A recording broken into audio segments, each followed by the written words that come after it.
Thank you very much, Mr. Chairman. And before starting my presentation, let me express my gratitude to Leo for this invitation and for giving me the opportunity to be part of this wonderful faculty at this very interesting meeting. My talk will go through hypertension, and as you see from the title, I think that Leo talked about that. There is no COPD, because of course the problem of the treatment of hypertension in patients with COPD is, let's say, pretty simple, because we have just to adjust the blood pressure control according to the baseline condition. But I think what is pretty difficult is try to face the problem in these kind of patients, in patients in which elderly and complexity are there at the same time. And you know very well that when elderly, old age, and complexity are in the same patient, the problem of hypertension is, it's up to you, it's completely free of charge. So basically, in terms of general epidemiology, hypertension is probably the most important risk factor for cardiovascular disease. And as you see from this recent publication of the global burden of disease, is also responsible for the largest, let's say, disability in the general population and all over the world. So this means that all the effort which have been done in the past and they will do in the future to effectively treat hypertension are pretty much justified. In terms of clinical epidemiology, I think the figures are pretty much representative of the hypertension. Hypertension affects about 40% of the population, at least in the industrialized world, and is combined very frequently with additional risk factor in over 80% of the patient, and is responsible, you see, for about 50% of the coronary artery disease, about from 50 to 60% of strokes, and 30% of end-stage renal disease. So if you take together all these figures, you certainly realize that the problem of the management of hypertension is pretty important. Actually, the prevalence of hypertension is increasing with age. And if you look at the elderly population, you would see that the prevalence of the hypertensive disease in the population over 65 years of age is about, on average, 70%. So these are figures coming from the United States, but in Europe the situation is pretty much similar. So it means that hypertensive disease is indeed a disease of the elderly population, or is largely represented in the elderly population. The relationship between high blood pressure and cardiovascular disease is pretty linear. These are data coming from a huge observational study, more than 1 million of patients followed over time.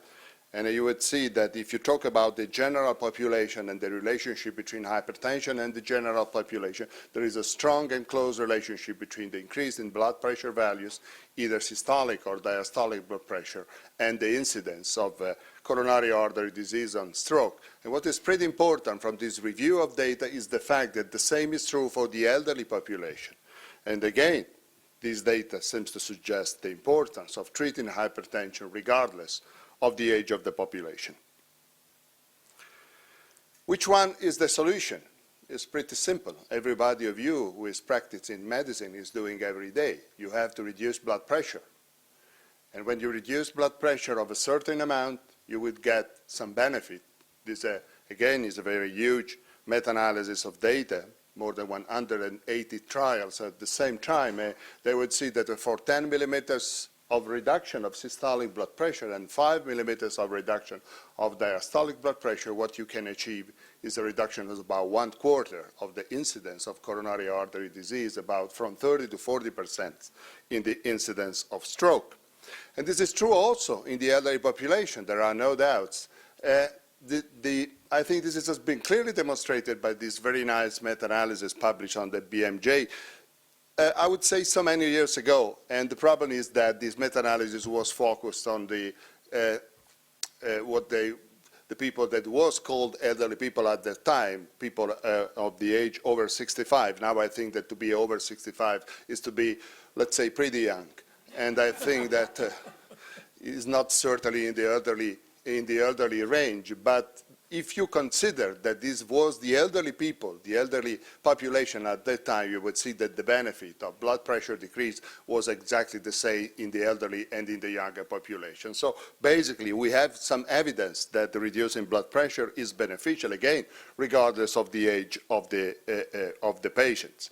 The only problem is that probably the amount of the benefit we can achieve in terms of blood pressure reduction is age-dependent, in terms that the reduction in the rate of major cardiovascular complication, either coronary artery disease or stroke, is lesser in the elderly patient for the same blood pressure reduction. This means probably that not only we have to think about treating hypertension in a very effective way, but we have to start as early as possible. The earlier is the treatment of hypertension, the larger could be the benefit in terms of prevention of cardiovascular disease.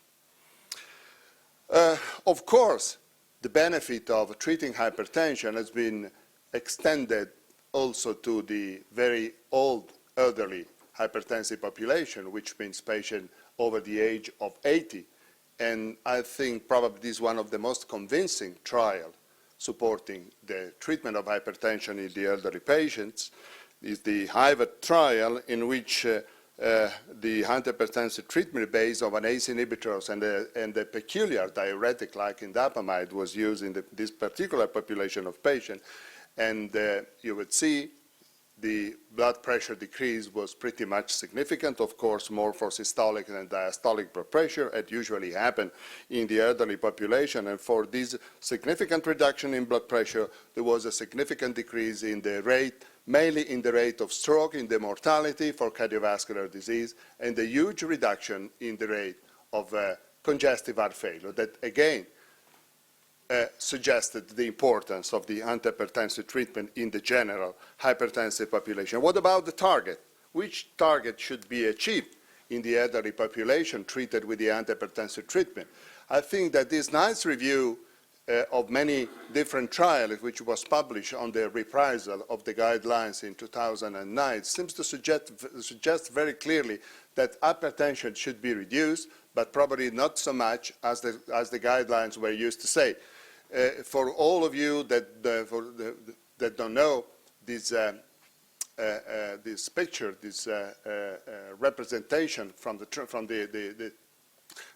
Journal of Hypertension, every green bar means a positive trial, every orange bar means a neutral trial, every red bar means a negative trial. You would see that the blood pressure decrease in the elderly population is pretty much effective. Almost all the trials show a significant reduction in the incidence of the major cardiovascular event, but none of the trial reach the level of systolic blood pressure which was recommended by guidelines. So it means that in the elderly population, or probably the situation is not exactly the same as in the middle-aged population. We have to reduce blood pressure, but we don't have to reduce too much, or we don't need to reduce blood pressure too much.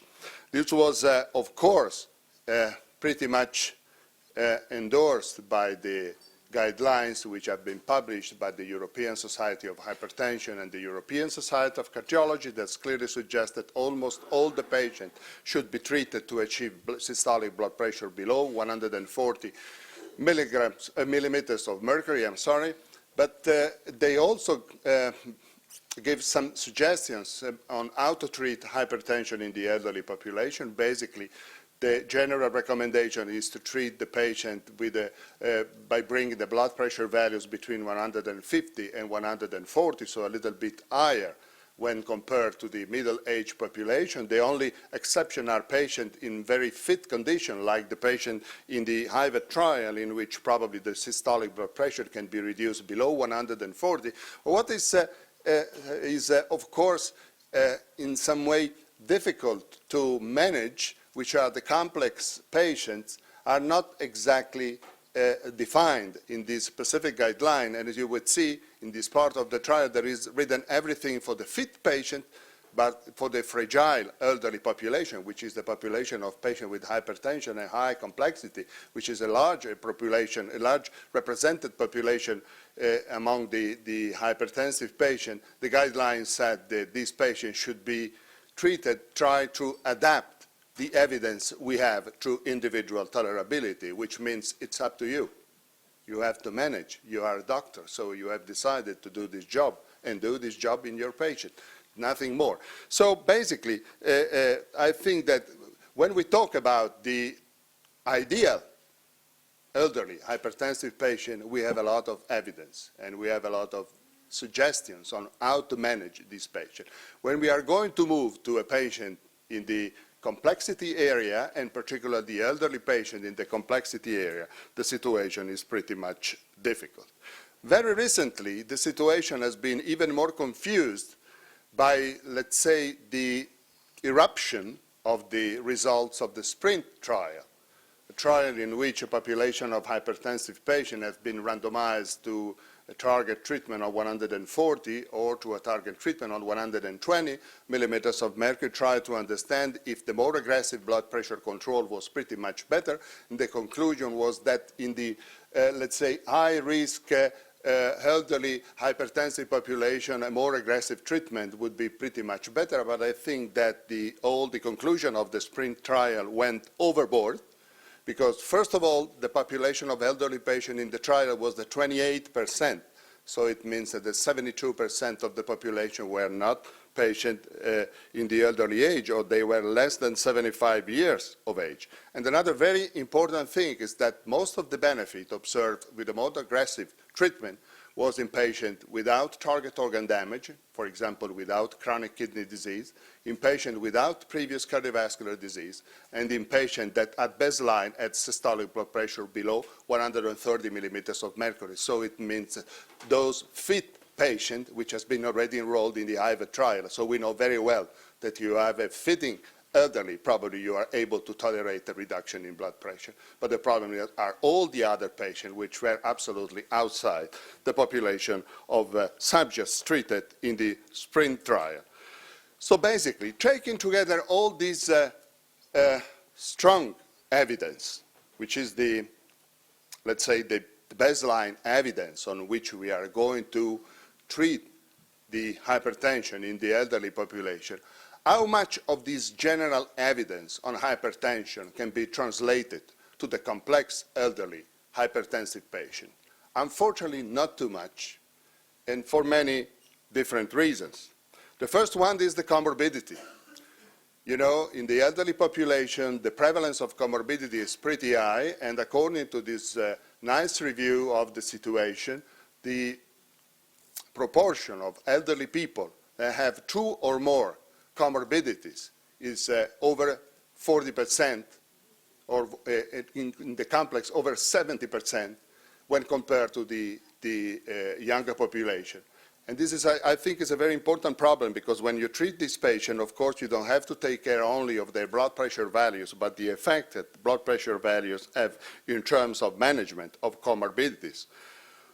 What are these comorbidities? First of all, the comorbidities in the field of cardiovascular disease. You see, the hypertension is present in the 80% of the patient with ischemic heart disease, and the same percentage, over 80%, it has been confirmed in patients with heart failure, in patients with atrial fibrillation. We have just heard a beautiful lecture from Giuseppe Boriani on this topic, and in the population of stroke.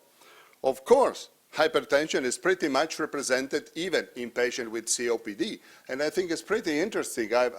Among the different epidemiological trials that suggest the concomitants of COPD with hypertension, I've tried to find out someone that says something special. This is pretty interesting because it's showing that the diagnosis of COPD in hypertensive patients is in about 30% of the population, but in most of them, the presence of abnormalities of the pulmonary function can be found only if you look for it. If you go in to look for it, it's not based on the presence of symptoms of pulmonary disease. And the prevalence of this disease is also pretty important in terms of disability and in terms of complexity of the patient. If you look at trial like this, this is a cross-sectional analysis of an important population of elderly patients in which you would see the prevalence. All of them hypertensive, of course, and the prevalence of COPD was increasing, was progressively increasing with the increase in the complexity of the population. So it means that among the diseases that define the complexity in patients with hypertension, certainly COPD is playing a very relevant role. The second problems that suggest that the general evidence of the guidelines cannot be applied to all the complex elderly hypertensive patient is the fact that when you treat these patients, the relationship between the blood pressure values and the incidence of cardiovascular disease is not linear at all. What comes out is such a U or J-shaped curves. And for the excessive blood pressure decrease, either for systolic and diastolic blood pressure, you would see a significant increase in the rate of cardiovascular disease. So you have to manage blood pressure, trying to be sure to be in this part of the curve, not to exceed the dip of the curve itself. And this J-shaped relationship between the blood pressure decrease and the rate of cardiovascular disease is due certainly to comorbidities. It's certainly due to the type of treatment, but it's also due to the presence of many signs of the so-called frailty, which are pretty much represented in a complex hypertensive population. And for some of them, you see there is a capacity to induce cardiovascular disease irrespective of the blood pressure decrease and irrespectively of the blood pressure values. So you have to take care that when you treat the complexity in the hypertensive population, you are not dealing only with a negative impact of blood pressure or the blood pressure decrease, but you have also to take care of the baseline characteristic of the population in terms of their intrinsic capacity of inducing cardiovascular disease. Another very important point that should be taken into account when you treat complex patient with hypertension, and in particular patient with a large number of comorbidities, is the fact that for these patients, the relationship between the lower is the better, and the, let's say, combination treatment is always the most effective is probably not true. This is just one example, which has been recently published by my friend Athanas Benetos in this Partage study, which exploring the effect of antihypertensive treatment in the elderly population, and showing that if you take a population of elderly people with certainly a complex clinical situation like the one which are nursing home resident, you would see that the extent of survival or the mortality is pretty much worse in population of in patients with a lower blood pressure value treated with a combination of antihypertensive drugs. And if you look to the same population trying to find out which one is the most positive effect of treatment, you would see that the clinical outcome is pretty much better in the patient with higher blood pressure values and treated with the lower number of antihypertensive drugs. So there is some kind of paradox that you have to take into account when you treat this kind of patient, considering that the baseline clinical conditions are probably more responsible for the outcome than the extent of blood pressure control. And finally, you must, when you treat hypertensive patients in a setting of comorbidity and complexity, you should take care of the blood pressure variability. And particularly, you should take care of the possibility that in this population of patients, you would encounter some kind of orthostatic hypotension or orthostatic hypertension.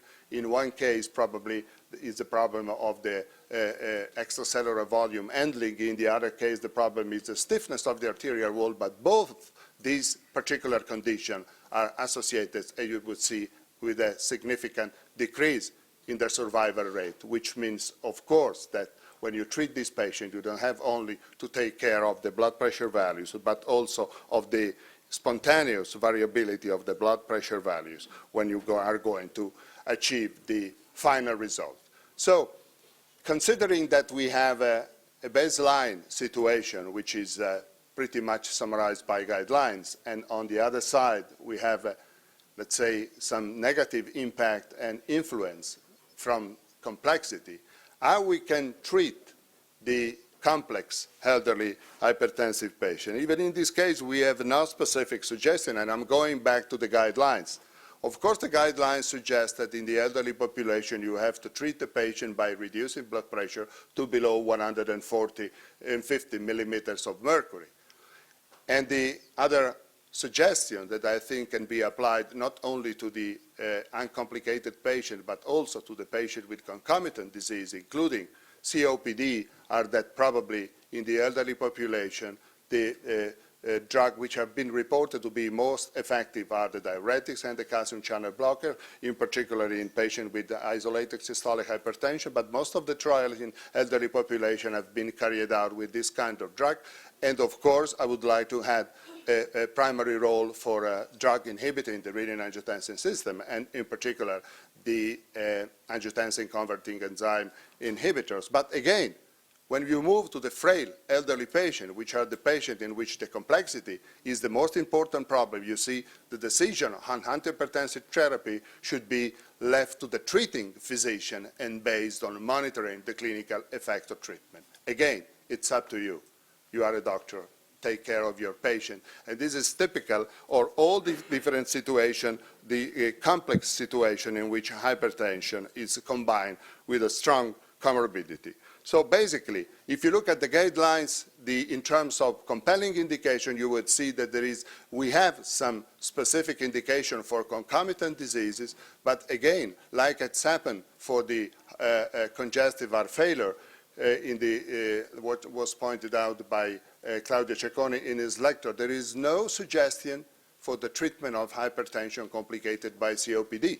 And that's the reason why probably that situation should be treated at the same, with the same criteria of the average hypertensive population, try to follow the same suggestion, try to measure or to monitor the use of the beta blocker, even whether there are no data that suggest that the use of beta blocker should be limited in hypertensive patients with COPD, provided that the use of beta blocker is pretty much suggested by one of those conditions in which the beta blocker must be regarded as a compelling indication. So basically, if we take together all this kind of information and the lack of specific suggestions for the treatment of hypertension, hypertensive patient with some complexities, and in particular with COPD, I think that if we would like to suggest something that should be practical from the clinical point of view in terms of treating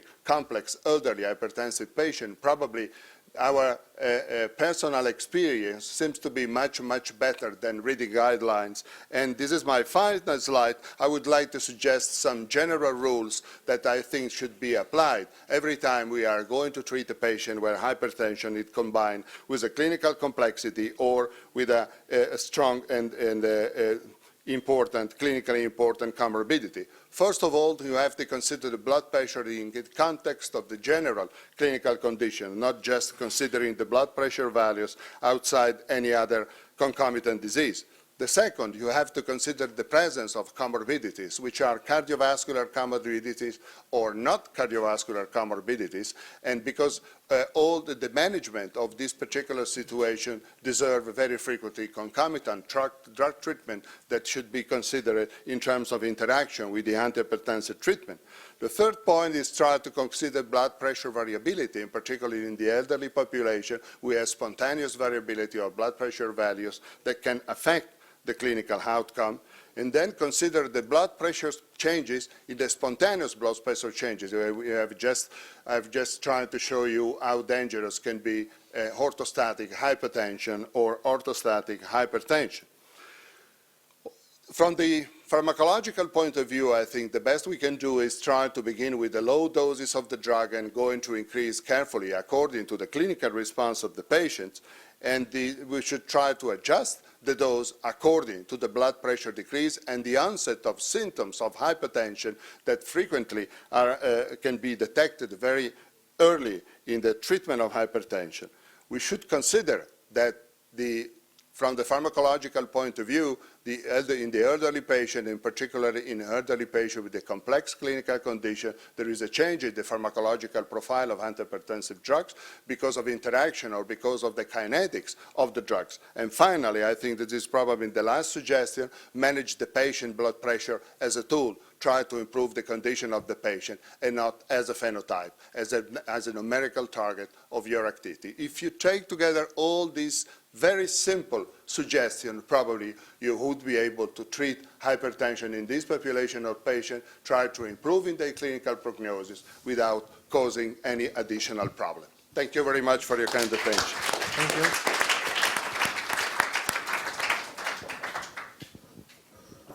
you. Any question?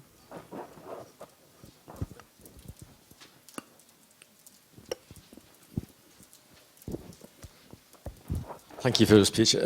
We have learned from several studies in younger people the importance of blood pressure variability.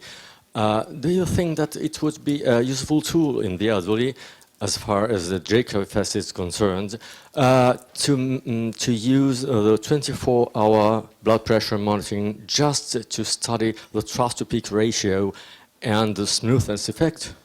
Yeah, I think so. I think you are more than right. The use of the 24-hour ambulatory blood pressure monitoring is pretty useful in the elderly population. It's useful when you are not sure of the effect of antihypertensive treatment. It's usually because sometimes the elderly population have a white coat hypertension, so you are at very high risk of over-treating the patient if you prescribe drugs according to the blood pressure you are measuring in the office. And it's pretty useful because sometimes patients have symptoms at home when you don't see them. You can ask the patient to measure blood pressure at home, take note of their blood pressure, but the situation is not exactly the same as the monitoring. So I think that among the possible use of the ambulatory blood pressure measurement, the measurement of blood pressure in the elderly population is probably one of the most useful. Marco Bertolotti, I'm here. Ciao, Marco. Congratulations, as always. I'd like you to comment a little bit more on the issue of multiple drug treatment, because, as you said, probably treating patients with 2 or more drugs can be more detrimental than doing the opposite. And it's kind of strange to me because I usually tell my students that it's often better to treat with many drugs at lower doses in order to avoid side effects or so. I'd like you to tell us a little bit more, your opinion about that. I think that you are absolutely right, and I thank you for this question. The problem of the multiple drug treatment is in some way qualitative and quantitative. Probably from the quantitative point of view, you don't have to use many drugs at the full doses, particularly in the elderly population of patients, unless you are sure that they deserve it by measuring blood pressure or by monitoring blood pressure. The problem you refer is probably more related to the quality of the treatment, and we know that combining drugs with a different mechanism of action is probably able to provide some benefit beyond the blood pressure control. And in this case, probably it could be very good even in the elderly population. So my slide was pretty much focused on the hypothesis that before choosing an aggressive target and the combination of antihypertensive drug, you should know which one is the patient.